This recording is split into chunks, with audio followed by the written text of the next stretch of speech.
Order! Order! You are an incorrigible delinquent at times. Behave yourself, man!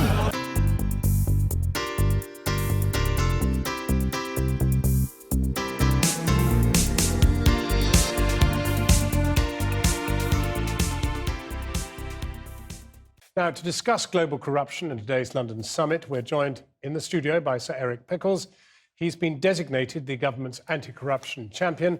And we're joined from Ottawa in Canada by Bill Browder, who is the chief executive and co-founder of the investment fund Hermitage Capital Management. He famously convinced the US Congress to pass a sanctions law called the Magnitsky Act, named after his lawyer, Sergei Magnitsky, who was tried in Russia and died seemingly at the hands of Russian officials. While in custody, Mr. Browder believes some of the funds stolen by officials in the case are now resting in a London bank. But Mr. Browder, thank you very much for joining us. What convinces you this money is in London, and what efforts has anybody in London made to help you retrieve them? Well, after Sergei Magnitsky, my lawyer, was tortured and killed in prison, we've been on a 6-year investigation to find out where the money went that he had exposed, the corruption money that he had exposed. And after 6 years and working with 11 different law enforcement agencies around the world, we eventually found that $30 million of this money flowed into London. It flowed into London to purchase yachts and private jet charters and couture dresses and so on and so forth. We've made now, over the course of our investigation, 6 different criminal complaints to every different branch of the British law enforcement system, and we've never been able to get a criminal investigation open in Great Britain, in contrast to 11 other countries on the same evidence who opened up criminal cases. Well, now, $30 million it must therefore have come through a bank in some form. Do you know the name of the bank? I mean, don't say it. It might get us into trouble, I suppose. Well, I can't say it, although I did say it actually in Parliament, but it came through 12 banks. Basically, every bank in Britain was a recipient of some of this money. And now I can't blame the banks because maybe they didn't know where it came from, but I can absolutely blame the law enforcement authorities in Britain for not investigating a crime that we've brought to their attention on 6 different occasions. It's a shocking travesty of justice. So what do you make today of Mr. Cameron running this anti-corruption summit in London? Do you think this is a serious endeavour? Well, I think it's good that Cameron has recognized corruption as an important issue and held a summit. I think it would be very bad if he claims any success in fighting corruption on the back of some words of a summit. I think that at the heart of the matter is that there is no enforcement in Britain against corrupt, dirty money, against this kleptocratic flows of funds that come into Britain that bid up property prices that basically support many different sectors of Belgravia, Knightsbridge, etc.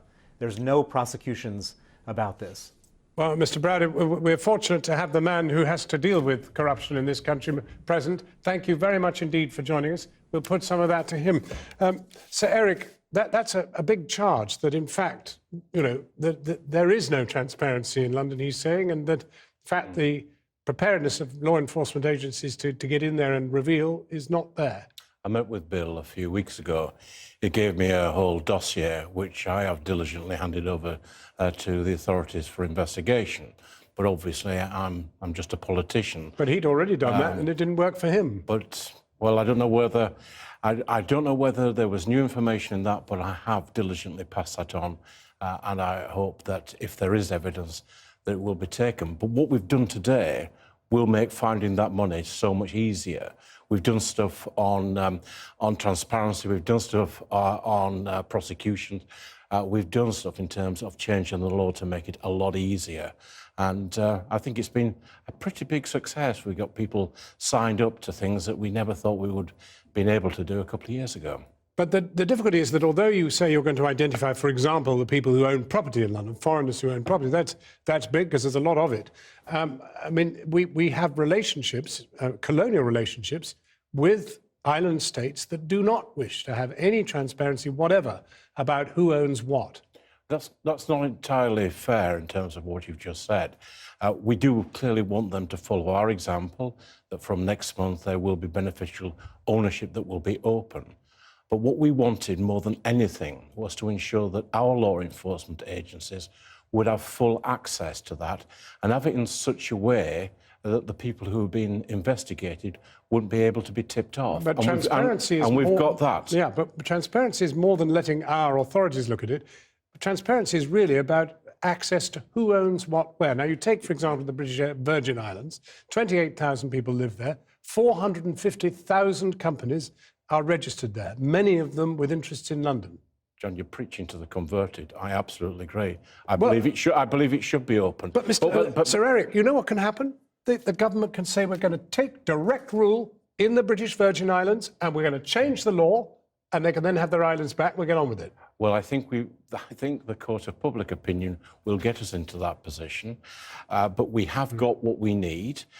We could wait for perfection, but the need to get that information is urgent. It is now, and we've got a degree of cooperation whereby the overseas dependencies will exchange that information with us and with a number of jurisdictions. And you've got to bear in mind, the level of transparency that is now going to be available is much greater than in some states of the United States. OK, but this happens on a day when your own Conservative Party was chased into the High Court to try to reveal documents about election expenses under declarations, alleged. Now, if you can't be transparent with your own stuff, good heavens, you were asked 2 deadlines to get this stuff into the Electoral Commission.